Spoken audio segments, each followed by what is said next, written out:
They don't just live differently, they exist on an entirely separate plane. Welcome to the world of the ultra-rich, where private islands are casual assets, billion-dollar yachts are floating fortresses, and privacy isn't a privilege. It's a product they've mastered. This video takes you beyond the designer labels and luxury real estate and deep into the invisible infrastructure of extreme wealth. We're uncovering how the 0.001% operate, from secret investment channels and custom-built compounds to identity-shielding banking systems and lives so curated they vanish from public view. But this isn't just about riches, it's about power, psychological dominance, and untouchable status. You'll learn what money can truly buy when there's no ceiling, and what it quietly takes away. And trust me, the final part of this video reveals something even most billionaires never talk about. So watch until the very end. Before we dive in, don't forget to hit that subscribe button, tap the bell so you never miss these untold stories, smash that like, and drop a comment with your thoughts. Let's start at the threshold, where you're rich but still relatable. If you were to suddenly land in the top 1% of earners, it might feel like you've won life's lottery. And in many ways you have. In most developed countries, this means you're pulling in somewhere between $500,000 to $1 million per year, an amount that opens doors to luxury many only dream of. You can afford to live in upscale neighborhoods, drive German-engineered cars, fly first class, and dress in designer fashion without a second thought. Vacations become getaways, not once-a-year splurges. But here's the catch. You're still trading time for money. Whether you're a corporate executive, a top-tier consultant, or a successful entrepreneur, if you stop working, your income stream stops too. Therefore, while the lifestyle is elevated, it isn't effortless. Most of your net worth is still tied up in your primary residence and retirement accounts, not liquid assets. You still think in terms of what makes sense financially, even if it's choosing between a $20,000 watch or a $50,000 one. You're admired by many, envied by some, but you're not untouchable. You've escaped the middle, but not the system. Let's move to the next level, where wealth starts buying silence, not just stuff. If you had $10 million sitting in the bank, your life wouldn't just feel easier, it would feel redesigned. Welcome to the world of multimillionaires, those with a net worth between $10 million and $100 million. At this stage, you're no longer just rich, you're financially insulated. You don't just afford luxury, you curate it. You likely own multiple homes across states or countries. Your investment portfolio earns more in a year than most people do in a decade. And your kids are set for elite private education without blinking twice. But if you think this level comes with total freedom, think again. You're still visible. Your name may appear in Forbes's regional lists, luxury real estate circles, or investor reports. You fly private sometimes. You stay in five-star hotels, but you don't own the penthouse outright. Therefore, you live in selective luxury.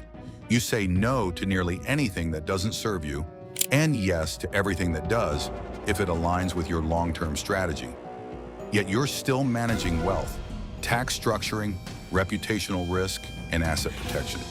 This tier offers real autonomy, but not anonymity. You're powerful, yes, but you're still playing the game.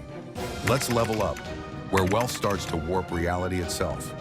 If you ever cross the $100 million mark, you wouldn't just live differently, you'd think differently too. Welcome to the world of centi-millionaires, with net worths ranging from $100 million to $999 million.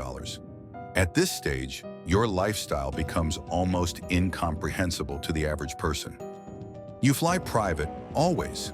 You have staff, not employees. Homes turn into estates, and vacation spots become private islands. But here's the difference. Your wealth isn't about luxury anymore. It's about leverage. You're in boardrooms, backing political campaigns, buying influence, and controlling narratives. At this level, even billionaires pay attention to you. Because while you're not in the spotlight, you might just be the one controlling the lights.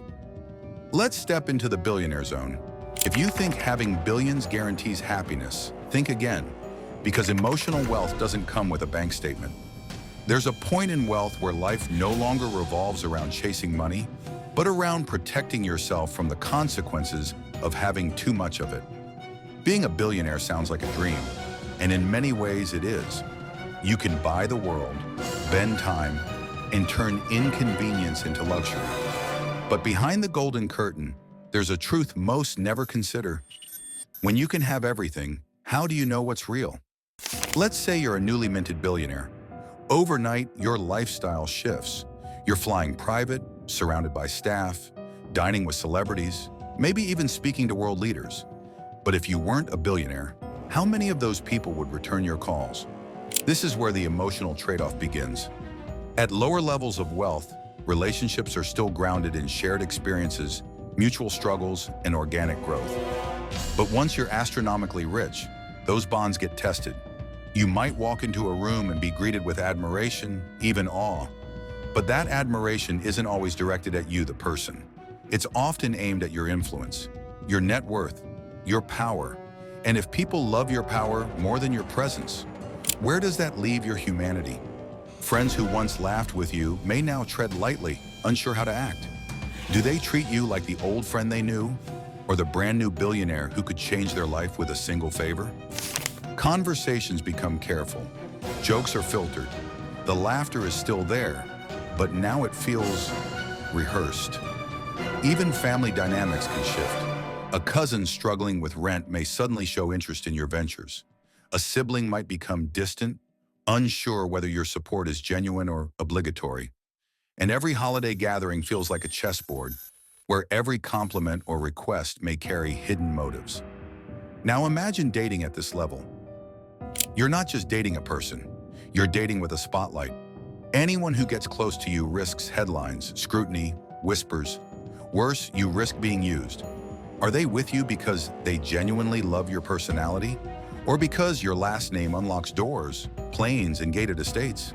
If you want to be careful, you can have them sign an NDA. Some do, but think about what that does emotionally. You've turned intimacy into a contract, and every romantic gesture you give, every trip, every gift, is shadowed by the thought, would they still be here if I lost it all tomorrow? And even if they truly care, do you have the time to find out? Because here's the next truth. Wealth eats your time. At billionaire levels, time isn't money. It's your most scarce resource. You don't wait in lines. You don't cook your own meals. You don't even drive yourself anywhere unless it's therapeutic. That sounds ideal until you realize how little of your life you actively experience. Your assistant schedules your meetings. Your publicist writes your quotes. Your pilot flies you where you need to go. And somewhere between meetings, briefings, charity galas, and investor calls, you start to fade. What happens when you're so busy managing your empire that you stop living inside it? It gets lonelier. You stop calling old friends because they don't understand your world anymore. You stop making new ones because it's hard to trust new people. You filter everyone through lawyers and managers. You start to crave simplicity, not yachts and jets, but laughter, privacy, someone who talks to you like you're just another human. But those things are hard to find when you live in a 20-bedroom mansion and everyone you meet is on a payroll. And here's a harder truth. Even billions can't buy peace of mind. Because sooner or later, no matter how many doctors are on call, no matter how advanced your anti-aging treatments are, or how many security guards walk your property, life will remind you that you're still mortal. A cancer diagnosis, a tragic accident, a loved one's passing. No private jet can fly you above that kind of grief. No dollar amount can shield you from watching someone you love suffer. In fact, your wealth can make it worse, because everyone around you might assume that with your resources, you should have been able to stop it. But you couldn't. And now you're grieving in a glass mansion, surrounded by luxury and silence. If you're lucky, you might have a few people left who truly care. But often, billionaires are surrounded by yes men, PR teams and staff who are paid to care, but who will pack up the moment the paycheck stops. Therefore, the higher you climb, the more fragile your emotional foundation becomes. Let's take a real-world example. Actor Sylvester Stallone, someone with fame, fortune, admiration, once shared the heartbreak of losing his special needs son at a young age. He had all the money, all the access, but when tragedy hit, he was left with the same pain as any other parent. The same helplessness, the same irreversible loss. Because in the end, nobody has it all.